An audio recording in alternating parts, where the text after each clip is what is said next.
Good morning, everyone. Thank you for being with us. First of all, we want to express our great thanks to the Swiss government for facilitating this trade meeting here in Geneva.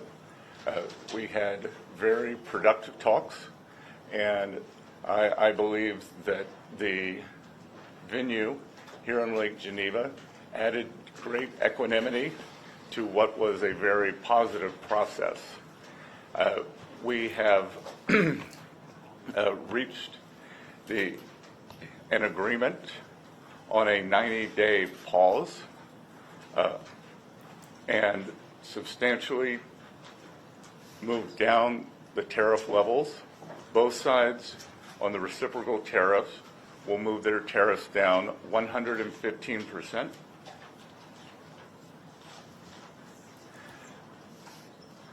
We had very robust discussions. Both sides showed great respect. It was a chance for me to meet the Chinese delegation. The vice premier I had previously had only a video call with. Ambassador Jamieson was familiar with two of the other leaders on the delegation from his previous time. So there was very good personal interaction.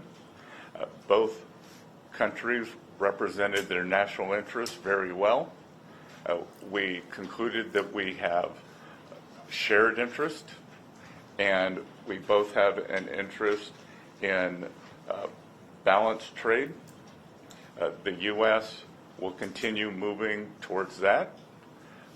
I will let Ambassador Jamieson talk about the President's initiatives that began on a historic trade announcement on January 20th, which no other president has ever done, following to April 2nd, when we implemented the reciprocal tariffs.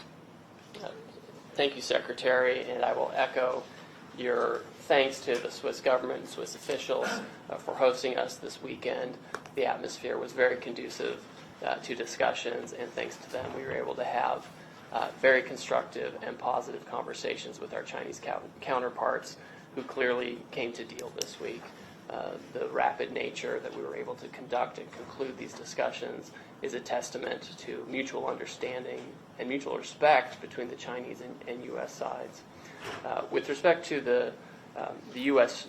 Trade position, our interactions with China, and the agreement today, please keep in mind that the United States trade deficit has ballooned over the past several years, ending up at $1.2 trillion deficit in goods as of the end of last year, which was an approximately 42% increase over a few years prior, when there was an $850 billion trade deficit at the beginning of the Biden administration. So that is a rapid and expansive increase in the trade deficit. And our view is that this is driven in large part by non-reciprocal trade, among other things, and the result has been offshoring of manufacturing and other negative impacts on the U.S. economy. And so on January 20th, when the President was inaugurated, he released the America First trade policy, which was comprehensive and flagged that and actually directed agencies, including U.S. Trade Representative and others, to research this issue and to provide options, which we did, and the President elected to impose reciprocal tariffs on April 2 to address this national emergency of the trade deficit. There was a global baseline tariff accompanied by higher reciprocal tariffs for each country depending on the level and intensity of their trade surplus with the United States. In all of this, China was assigned a reciprocal tariff rate of 34%. China was the only country that chose to implement retaliation against the United States for this reciprocal tariff. All other countries, withheld and decided that they wanted to negotiate with the United States or simply not retaliate.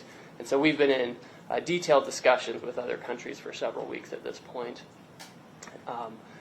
China, as you know, retaliated not only with tariffs but with disproportionate and asymmetrical non-tariff measures in order to maintain the effectiveness of the reciprocal tariff measures.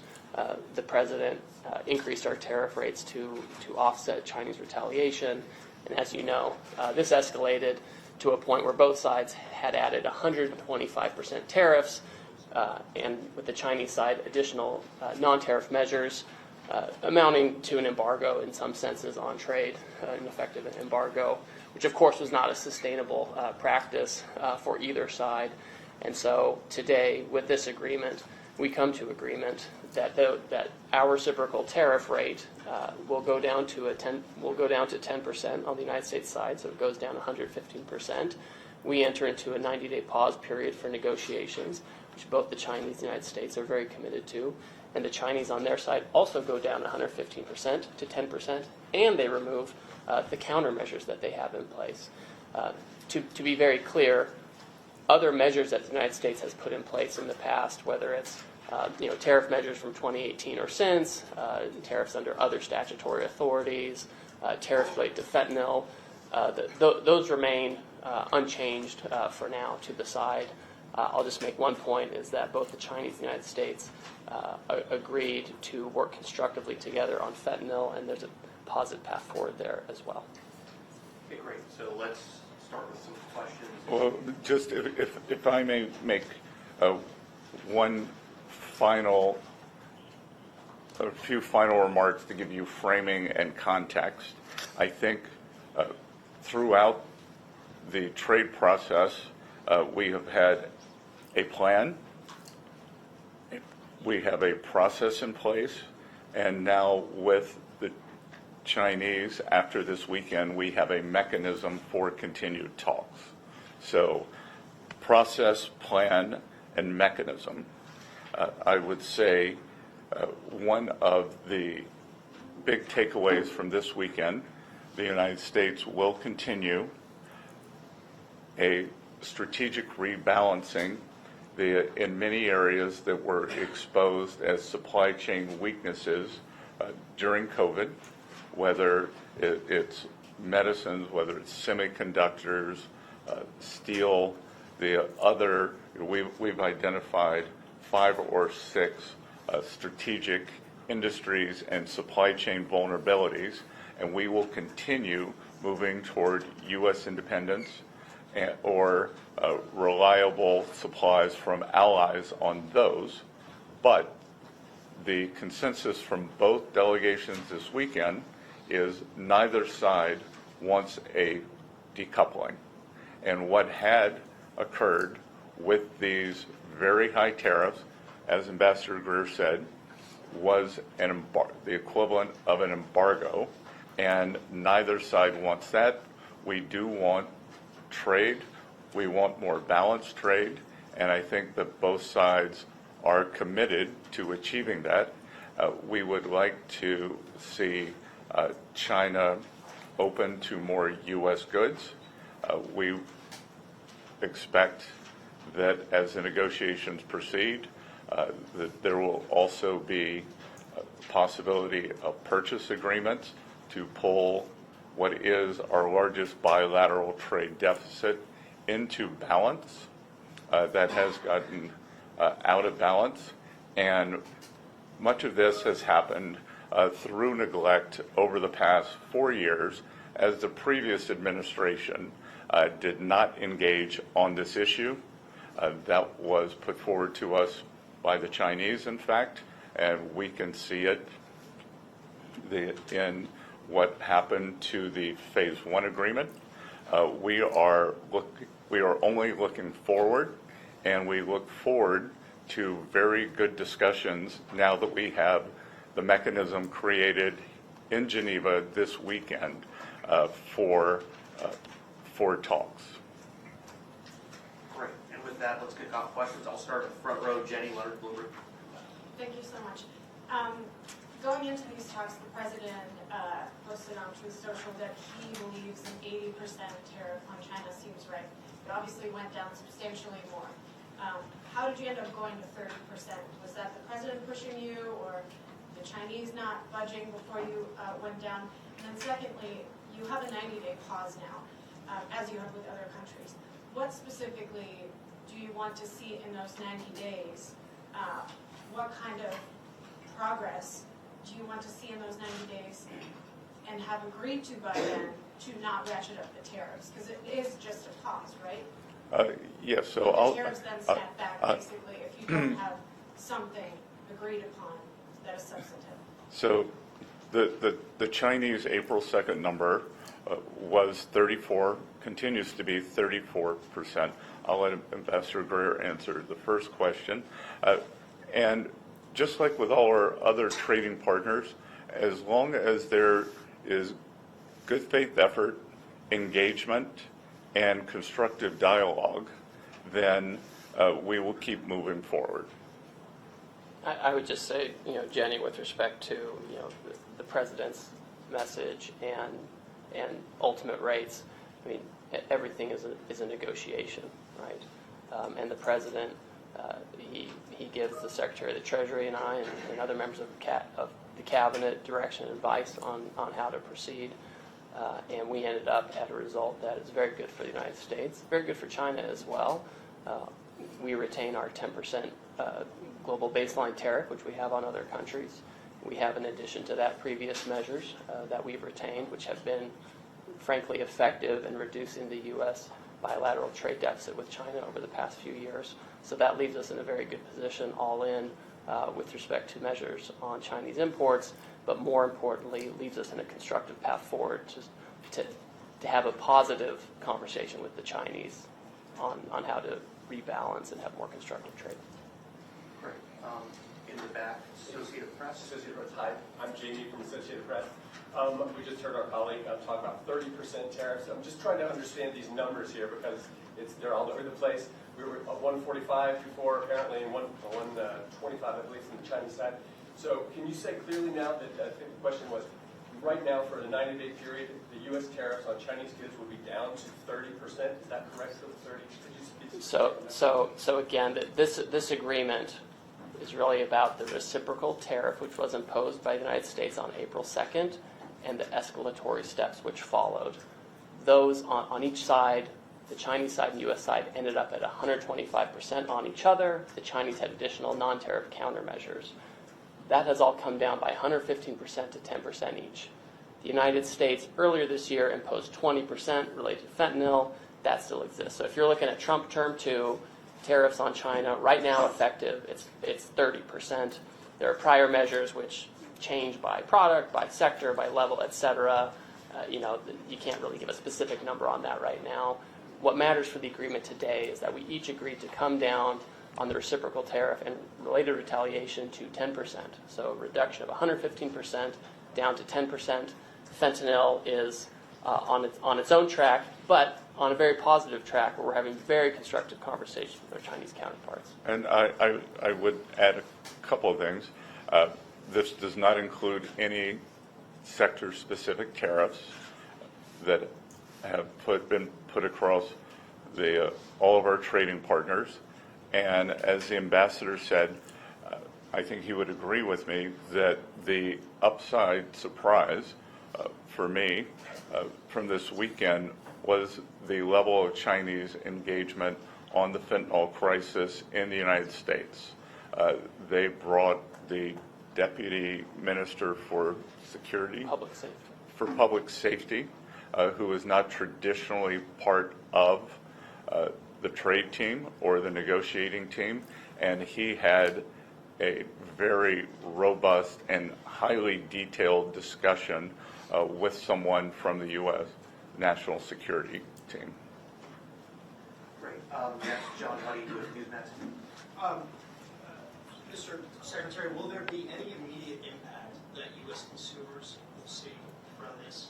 And what was the toughest part of the talks? The Chinese are, notorious for being very difficult negotiators. Was there any moment that you felt the talks could break down? And as far as the fentanyl, I'm sorry, I know there's 3 questions here, but what are the Chinese willing to do in terms of the fentanyl crisis? Did they make any promises or any agreements to combat fentanyl? Okay. Well, there's a lot to unpack there. So let me recap that. So you're asking U.S. consumers, the last one was fentanyl, and what was the second question? The toughest part of the negotiation. Well, I'll start there first. Both sides represented their national interest well, but we also concluded that we had shared interest and that neither side was interested in a decoupling. And again, a lot of back and forth on various differences in views on fair trade. We informed them, I had a discussion that trade deficits are a result of three things. One, terms of trade. Two, currency. And then three, the United States fiscal position. We informed them that Trump administration is working very hard on containing this out-of-control fiscal deficit that we inherited from the previous administration. Two, there was no discussion on currency. And one, it was on terms of trade. And on fentanyl, again, for the first time, there was engagement between two teams with detailed knowledge. And I think for the first time, the Chinese understood the magnitude of what is happening in the U.S. In 2018, in Buenos Aires, they did a good job of banning the actual fentanyl, but what we have seen is substantial interaction between bad Chinese actors and many North American drug dealers, especially Mexican cartels. Treasury has designated several of the Mexican cartels as foreign terrorist organizations. We made that clear to the Chinese. They were very receptive. As you may or may not know, the Chinese have very draconian measures for the sale of illicit narcotics in China, and we have asked them to be equally as draconian with the people who are poisoning Americans. And let me make a point. Your question about what was the toughest part of the negotiation, I would submit it was actually, in the lead up to the negotiation, trying to repair channels of communication that had atrophied under the last administration, where, our office, for example, the Office of the United States Trade Representative, had almost no substantive discussions with the Chinese side on trade. And although we have significant differences with the Chinese on trade and economics, and we have major complaints, you have to discuss these complaints. You have to have a channel for discussions, and overcoming that was a substantial challenge. And a lot of work went into that over the past several weeks, so that by the time we got here, we were able to be very pragmatic with each other. And to be sure, there were tough things to deal with on the level of removal, the timing for implementation, managing each side's domestic politics, et cetera. And I won't go into too much detail. But I would say the toughest part was simply getting to a position where we could, in good faith, both sides work with each other. And once we did, we were able to do this in a couple of days. This is not the first time I've done trade negotiations with the Chinese, and sometimes it can take a very, very long time to overcome misunderstandings. We were able to do that effectively over the past few weeks, which enabled us to be very pragmatic and effective this weekend. And I think we leave with a very good mechanism to avoid the unfortunate escalations as we saw after April 2nd from happening again. What had been very unusual about the relationship was that President Trump, Party Chairman Xi, they have a good relationship, but that the nature of what has happened since April 2nd could have been avoided if we had had this kind of mechanism in place, and I believe it is in place now. I think we leave today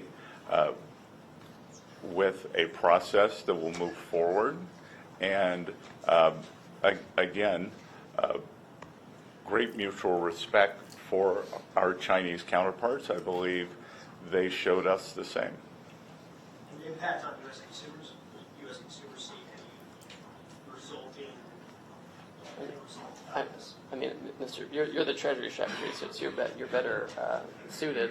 But I would say on the front end, there's been a lot of talk about impact on consumers that just never really translates to the numbers. Consumption remained high, et cetera. And so I think what we're going to see is that we're going to have our economy continue taking off as we put structure around these negotiations and get global trade into a better place. And as I reiterated last week, the Trump economic plan is 3 pieces: trade, tax, and deregulation. Trade has been implemented first, and that process is occurring. We believe that the tax portion is going very well. Speaker Johnson, Leader Thune, who I am in constant contact with, believe that midsummer that we will pass, as the president likes to call it, his one big beautiful bill, and we believe that that will provide substantial relief for American households. And then deregulation, a hidden and pernicious tax on American households, is regulation. We believe that the last administration added several $1,000s a year to American families' cost, and that we will be not only cutting those substantially, rolling that back, but cutting those substantially. Thanks. I think we have time for about maybe 2 or 3 more questions. The most, sorry, ma'am, name and outlet, please. Yeah, it's June Brooks, BBC. It's very heartening what you're telling us. I'm wondering whether you think it might have been a better idea to start at this point of negotiation rather than start with the big list of tariffs and all the global turmoil that caused and the fear, frankly, in some countries around the world. How about, do you think with hindsight might have been better to start, reach out and say we want to talk to you guys about this? No, I disagree entirely. We have spent decades at the World Trade Organization in multilateral and bilateral negotiations trying to get other countries to reduce their tariffs and non-tariff barriers to be more reciprocal with the U.S. We've had one of the most open economies for decades. The promise of the WTO and the multilateral system is that everyone was going to come down. It turns out the U.S. went down significantly. There were other economies that had low tariffs as well, but retained very high non-tariff barriers. We have tried really hard to work within the system, and the net result is a $1.2 trillion deficit in goods. The net result is manufacturing went to China, East Asia, Mexico, et cetera. So we tried all of that. So the idea that we can just keep saying, well, why don't we just talk a little bit more and we'll have a different outcome, I think just is totally detached from reality. And I would add a couple of things, that as our 18 important trading partners come to us, many with very good deals, as the UK, who skipped to the front of the line as our oldest ally, as Ambassador Greer and I look at their proposals, again, to lower tariffs, to lower the non-tariff trade barriers. Obviously, UK does not have a currency manipulation problem. And the subsidies for labor and industry, we look at these, and I think, how did we get here? How did we get here? And I echo part of what President Trump said, that he doesn't blame the other economies for taking advantage of a fluid, taking advantage of the situation when they were allowed to do it. He blames previous U.S. leaders. So we are just trying to restore a healthy equilibrium. That the U.S. economy has become very unbalanced.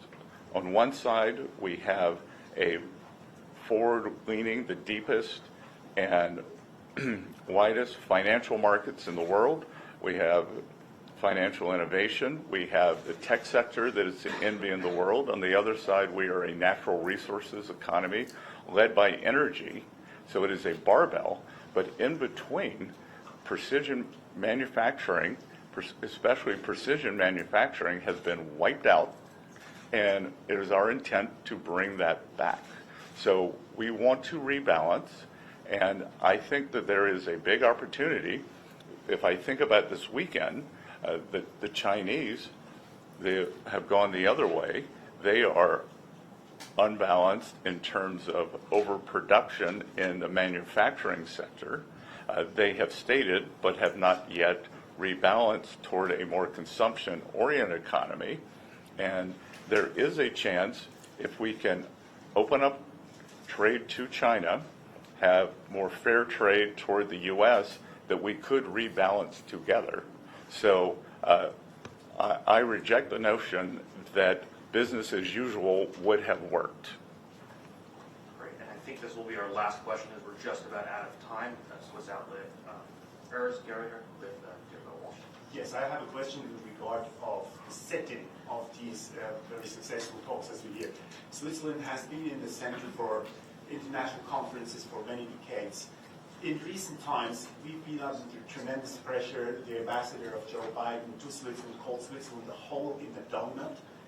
My question is, how high does your administration value reliable Swiss neutrality for conferences or meetings as we just witnessed this weekend? Well, I won't speak for the previous ambassador. My neighbor in Charleston, South Carolina, is the ambassador under President Trump, Ambassador Ed McMullen, who was highly respected here. He continues to engage with the Swiss American Foundation, and he has led this administration's effort to re-engage with Switzerland after the past 4 years. So we value the relationship. I believe Switzerland is now one of maybe the sixth largest investor in the U.S., which is incredible for an economy with 9 million people. We hope that Switzerland will bring some of its very robust trade training programs to the U.S. as we re-engage the manufacturing sector, because I believe the U.S. has a lot to learn from Switzerland. And again, the UK and Switzerland have moved to the front of the queue for the trade deals, whereas the EU has been much slower. So we value that also. And I would say, with respect to the negotiating dynamics, and this may not seem important to those not involved in this, but the atmospherics provided by the Swiss government were incredibly conducive to the conclusions we had this weekend. They allowed us to use the grounds of the residence of the Swiss ambassador to the United Nations, which had a very intimate internal rooms, and importantly for us, where a lot of the key negotiations happened. We're outside under a large, beautiful tree on a set of patio sofas, frankly, where we had the most important discussions on the most challenging issues. And having this setting, as opposed to, no offense to the Intercontinental, which has been great, as opposed to a sterile hotel conference situation or conference rooms, I think let us develop a personal relationship with our counterparts and lead to the successful conclusion we had. Great. Thank you so much, everyone. I think that's it for us in time today. Thank you so much for coming out. And, Thank you.